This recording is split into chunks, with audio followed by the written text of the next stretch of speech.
दिनांक 14 जुलै रोजी माणगाव तालुक्यातील दिघी पुणे महामार्गावर सकाळी 10 वाजण्याच्या सुमारास माणगाव आगाराची जामखेडकडे जाणारी एसटी बस पलटी झाल्याची घटना घडली। या अपघातात 3 प्रवासी किरकोळ जखमी झालेत। मिळालेल्या प्राथमिक माहितीनुसार माणगाव आगारातून सकाळी 9:30 वाजता सुटलेली बस क्रमांक MH13CU 6937 ही दिघी पुणे मार्गे जामखेडकडे जात असताना निजामपूर विभागातील कोस्ते बुद्रुक गावाच्या हद्दीत पलटी झाली। अपघातावेळी बसमध्ये एकूण 29 प्रवासी प्रवास करत होते। या अपघातात दत्तू काशीराम सुतार वय 86 राहणार कोस्ते खुर्द, बाबू मारुती शिंदे वय 70 आणि विलास सुखदेव जाधव वय 72 हे 3 प्रवासी किरकोळ जखमी झाले असून त्यांना तातडीने वैद्यकीय उपचारासाठी रुग्णालयात दाखल करण्यात आले।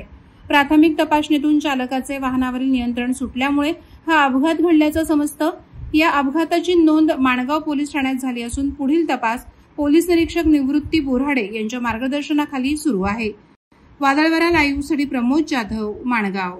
नवी मुंबई व रायगड जिल्ह्यातील ताज्या बातम्या आणि घडामोडींसाठी सबस्क्राईब करा वादळवारा लाईव्ह चॅनल आणि दाबा बेल आयकॉन।